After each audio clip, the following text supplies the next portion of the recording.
안녕하세요, 하얀말입니다. 오늘 소개해드릴 작품은 데이빗 로어리 감독의 그린나이트입니다. 이 영화는 아마 보신 분들보다 보지 않으신 분들이 더 많으실 거라 생각됩니다.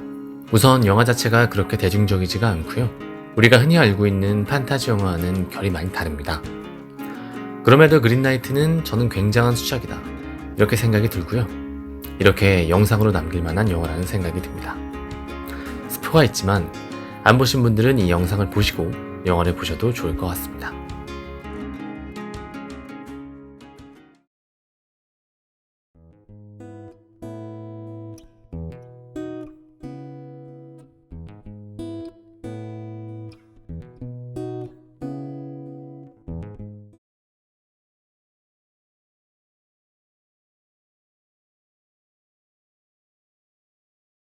가장 먼저 얘기할 수 있는 부분은 이 영화의 주인공인 가웨인입니다. 가웨인은 이런 영화의 여타의 주인공들하고는 굉장히 다르죠. 기사로서 쌓아놓은 업적이 없고 영화 내내 줄곧 비겁하고 이해타산적인 모습을 보여줍니다. 이 영화는 주인공인 가웨인을 왜 이렇게 그려낼까요? 이 질문에 대답을 하려면 이 영화가 죽음을 표현하는 방식을 보면 됩니다. 그린나이트의 죽음의 방식에는 공통점이 있습니다. 바로 머리가 잘리는 것으로 죽게 된다는 것이죠. 생각해보면 가슴을 찔리는 식의 죽음은 거의 등장하지가 않습니다. 머리란 이성을 의미하지 않습니까? 우리가 뭔가를 계산하거나 주로 현실적으로 뭔가를 고려할 때 머리를 쓴다고 하잖아요. 그런데 그런 머리를 자른다는 것은 이 영화가 그런 계산을 잘라버린다, 즉 우리가 삶에서 내리는 이해타산적인 방식의 결정을 지향하고 있다는 거예요. 이것이 가장 잘 나타난 에피소드가 바로 위니프레드를 만났을 때죠. 위니프레드는 귀신입니다. 자기가 잃어버린 머리를 가웨인에게 찾아달라고 부탁하죠. 여기서 가웨인은 머리를 찾아주면 당신은 저에게 무엇을 해주실 건가요? 라며 계산적으로 굴다가 결국 대가 없이 연못에 뛰어듭니다. 재밌는 것은 그렇게 물에 빠진 가웨인의 모습이 물 아래로 떨어지는 이미지가 아니라 하늘로 올라가는 모습으로 표현됩니다. 가슴으로 내린 결정이 낙하가 아니라 상승이라는 것이죠. 그래서 영화의 마지막, 가웨인이 머리를 내어주기로 결심하자 그린나이트가 눈물을 닦아주며 비로소 그를 인정해주는 것입니다. 따라서 가웨인은 매 순간 가슴이 아닌 머리를, 현실과 이해타산을 선택하기 때문에 끝끝내 미끄러지며 미숙에서 벗어나지 못하는 것입니다. 그래서 그린나이트는 그런 머리를 뱉는 영화라고 할 수 있는 것이죠.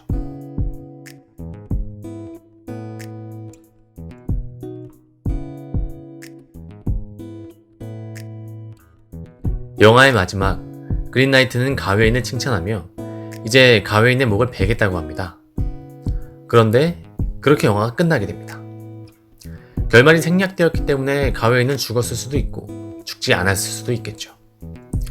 그런데 저는 그것은 그 결말은 오히려 중요하지 않기 때문에 생략이 되었다고 보는 거예요. 중요한 것은 시간입니다. 정확히는 시간에 대한 가웨인의 인식의 변화죠. 가웨인이 처음 등장하던 장면에서 가웨인은 이제 슬슬 기사가 되셔야겠네요 라는 에센의 말에 시간은 많아 라고 말합니다. 그리고 이야기의 최후반부 그린나이트가 두려워하는군, 용기를 기를 시간이 1년은 있었어 라고 말을 하자 1년이든 100년이든 마찬가지예요 라고 말을 하죠. 시간에 대한 인식이 바뀐 겁니다. 시간이 많아서 괜찮은 게 아니라 시간이 많아도 소용이 없다는 것이죠. 이것이 무엇을 의미할까요? 인간이 운명을 이기는 방법은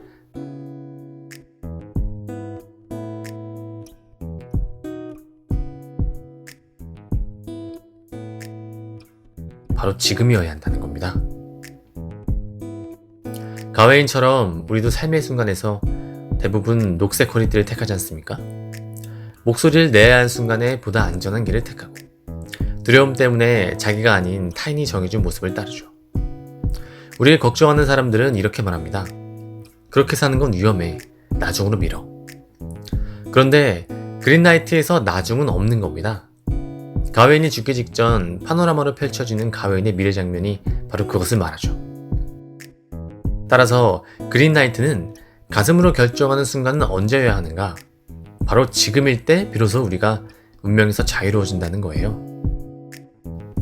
그래서 이 영화는 가웨인의 생사가 아니라 선택이 중요한 영화가 되는 것입니다. 그 순간 가웨이는 그토록 얻고 싶었던 유명해, 그토록 두려워했던 시간으로부터 자유로워지기 때문이죠.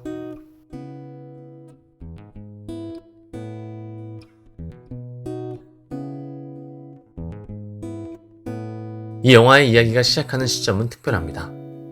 바로 크리스마스죠. 가웨인이 처음 등장하는 날짜이기도 하고 그린라이트를 메고 모험이 시작되는 날이기도 합니다. 그리고 가웨인의 모험이 끝나는 날짜 또한 그로부터 1년 지난 크리스마스이죠. 그렇다면 왜 하필 크리스마스일까요? 크리스마스는 예수의 생일이지 않습니까? 또 가웨인이 그린라이트를 추후에 만나는 곳이 어딘가 하면 바로 예배당입니다. 생각해보면 가웨인의 외모도 사파로 인용되는 예수의 외모와 상당히 비슷하죠. 그렇다면 이 영화를 예수를 가웨인으로 비유한 이야기라고도 볼 수 있습니다만 저는 예수가 상징하는 것이 무엇인가 라고 보는 거예요. 바로 신성성입니다. 무엇이 신성할까요? 지금 가슴을 따르는 삶을 말하는 겁니다. 왜냐하면 종교란 시간을 초월한 거잖아요. 그런데 이 영화에서는 가슴으로 선택을 내릴 때 인간이 시간으로부터 자유로워질 수 있게 되죠. 따라서 그린라이트는 다름 아닌 지금 가슴을 따르는 선택이 곧 예수가 탄생한 날만큼이나 귀중하고 신성한 순간이라고 말하는 것입니다. 그렇다면 예수가 상징하는 두 번째는 무엇인가? 바로 부활입니다. 예수도 역사 속에서 죽었다가 다시 부활하잖아요. 즉 가웨인이 녹색 허리띠를 푸르고 가슴을 따르는 선택을 하는 것은 오히려 운명을 이겨낸 진정한 기사로 재탄생하는 부활을 의미한다고 볼 수 있게 되죠.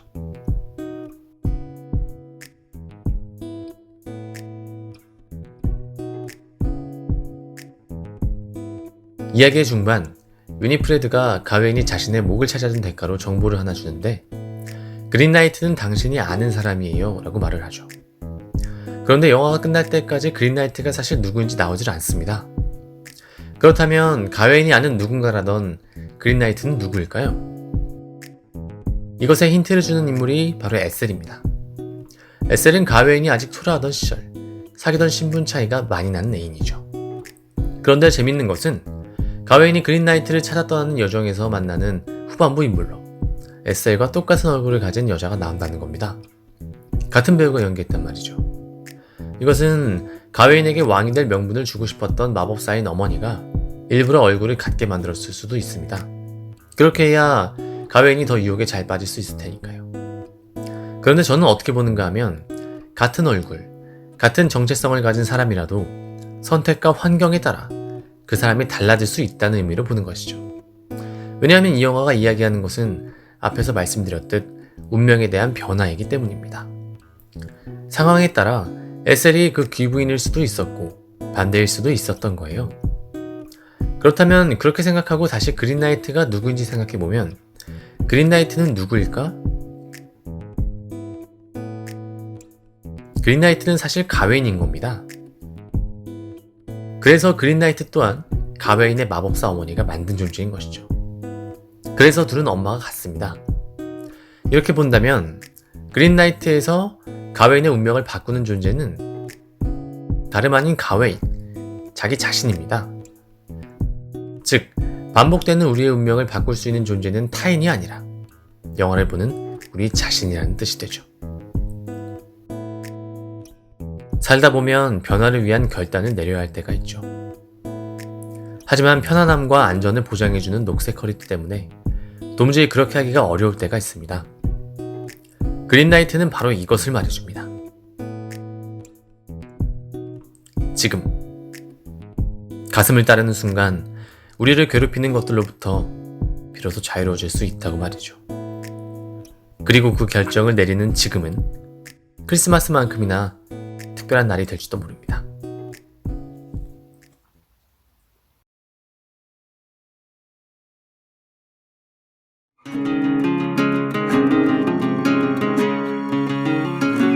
네, 이렇게 해서 그린라이트에 대한 리뷰를 마치겠습니다.